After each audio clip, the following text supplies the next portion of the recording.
Brian Praneda SH, Kamis malam menyatakan pengunduran dirinya menjadi pengacara Pratiwi Novianti. Ini merupakan sikapnya sebagai lawyer setelah kemarin Novi walk out dari kesepakatan damai dengan Agus Salim. Brian juga meminta agar kasus donasi mata Agus Salim dan Novi tidak dikomersialisasi. Para lawyer diminta untuk menggunakan hati nurani agar permasalahan cepat selesai. Tujuan utama dari donasi adalah untuk pengobatan mata Agus Salim. Berikut sebagian petikan pernyataan Brian Praneda kepada sejumlah media yang digelar di Jakarta. Sesuai dengan apa yang saya sampaikan pada saat pertemuan setelah Novi meninggalkan acara, tentunya itu terkait dengan pemberian jasa hukum saya kepada Novi yang tentunya saya pikir udah tidak diperlukan lagi seperti itu. Kenapa? Karena kan di awal sekali saya menyampaikan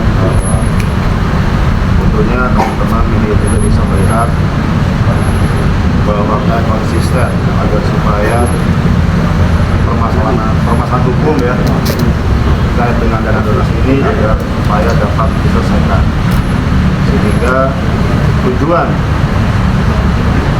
daripada pemberian dana donasi dapat segera tersalurkan untuk pengobatannya Agus. Mengingat pada saat kemarin ternyata Novi meninggalkan agenda pertemuan, pada saat itu konflik terjadi pada pemikiran saya yang menyebabkan saya melihat bahwa tujuan saya memberikan bantuan hukum sudah tidak tepat lagi seperti itu. Bang, berarti itu keputusan sebelah pihak atau seperti apa?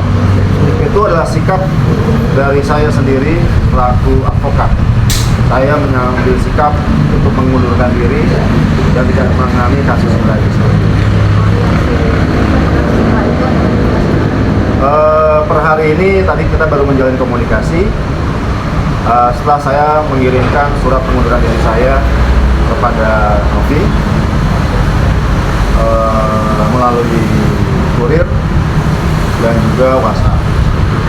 Bang, terlihat kemarin sudah jabat tangan dengan tim kuasa Marco. Abang ingin bergabung di sana atau seberapa sedikit, Bang? Saya tujuan yang berjabat tangan karena di sini saya mengucapkan perpisahan pada mereka dan saya mengucapkan permohonan maaf saya kepada Agus.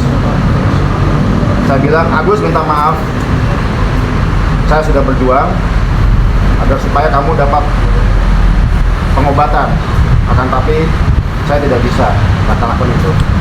Apapun itu namanya, karena saya melihat di sini tujuan utama donatur memberikan donasi itu adalah untuk pengobatan Agus. Itu tujuan utamanya. Terdapat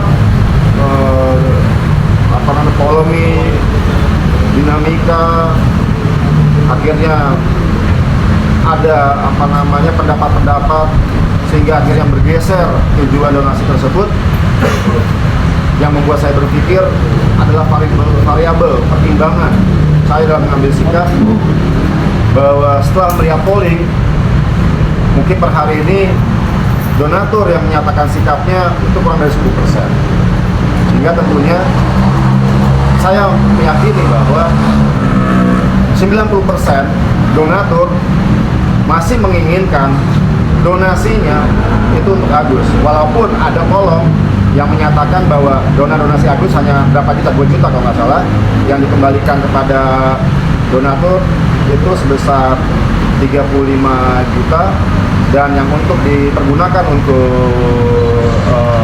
penerima manfaat lain itu sebesar 125 atau 124 juta. Akan tapi ada 90% yang tidak memilih. Ini yang menyebabkan saya berpikir bahwa variabel dalam polling itu seharusnya tidak menjadi satu bahan pertimbangan utama. Begitu.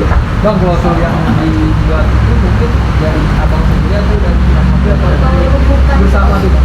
Baik, bisa saya jelaskan. Pada saat saya percakapan dengan Farhan, dia menyampaikan, Mas tolong buatkan aja Mas draftnya, biar nanti kita pada saat pertemuan kita nggak usah banyak berdebat dan diskusi. Kita udah sama-sama sepakat. Oh ya, oke, siap. Saya buatkan itu. Saya minta staf kantor saya untuk membuatkan, saya revisi, dan lanjut saya kirimkan ke grup WhatsApp. Saya kasih quote, mungkin kalian bisa lihat dalam, saya sudah sampaikan itu, agar supaya dapat dipelajari ya, draft tersebut. Yang isi dalam grup WhatsApp tersebut ada tim kita ya, ada Novi, ada Gary di situ dan lain-lain. Selanjutnya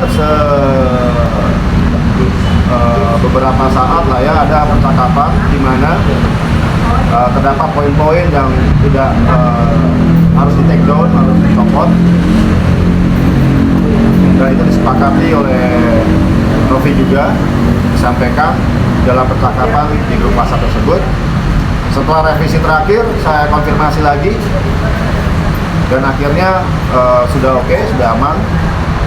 Dan selanjutnya saya kirimin lewat WhatsApp ke Bang Farhan.